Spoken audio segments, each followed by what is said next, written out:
Dans cette vidéo, on va parler d'une technique simple à comprendre, simple à exploiter, mais qui peut donner des résultats intéressants. Aujourd'hui, une nouvelle technique pour stimuler la créativité, la dissociation.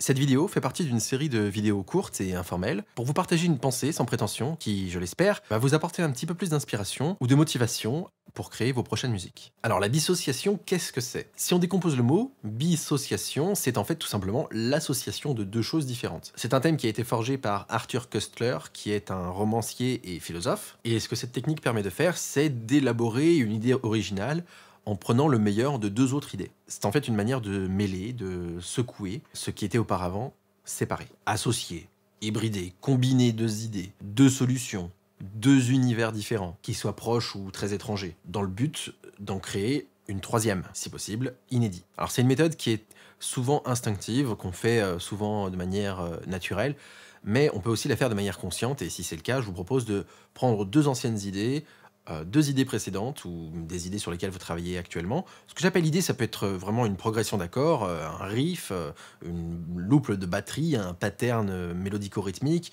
un solo, voilà, ça peut être tout et n'importe quoi, hein. Ou même un style de jeu, hein, vraiment, ou un timbre d'instrument. Voilà, deux idées musicales, deux briques. Je parlais dans une ancienne vidéo de Lego. Là, c'est pareil. Choisissez deux éléments musicaux, deux briques, et expérimentez, improvisez en les exploitant. Et pourquoi pas essayer la trisociation, la multissociation, essayez d'assembler plusieurs choses à la fois. Plus vous assemblez de choses, plus ce sera compliqué de réussir à les faire sonner ensemble, mais c'est une approche créative qui peut être intéressante. Par exemple, différents styles musicaux qui ont été créés à partir de dissociation, le folk metal, la tropical house, le pop rap, l'ambient industrial ou encore le rock symphonique. Voilà des exemples de dissociation stylistique. Mais on peut tout à fait faire des dissociations en dehors de ça, sans forcément chercher à faire deux styles différents. Typiquement, des dissociations qui marchent bien, c'est le traditionnel plus le moderne, la musique occidentale plus de la musique plus exotique, de l'électronique avec de l'acoustique. Mais ça marche pas que avec les styles. La dissociation, elle peut s'utiliser aussi dans le mélange de techniques de jeu qui sont pas forcément liées à un style en particulier. Bref, il y a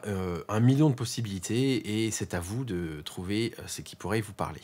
Voilà, donc je vous plante une petite graine, envisagez de faire de la dissociation dans vos expérimentations musicales, et amusez-vous, surtout, c'est l'essentiel.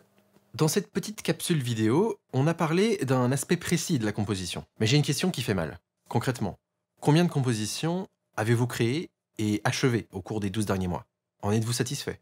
Beaucoup de musiciens raffolent de petits tutos, techniques ou astuces, sans s'apercevoir qu'ils rencontrent un problème plus profond, une vraie difficulté à trouver de bonnes idées musicales et à aller au bout de leur projet. Si vous n'êtes pas satisfait de vos créations cette année, c'est très probablement votre cas aussi. Alors pour vous donner un petit coup de pouce, j'ai mis en place un cours en ligne gratuit qui vous aide à passer de musicien amateur à compositeur inventif. Si tout ça vous parle, allez voir ce cours maintenant, le lien est en description. À plus.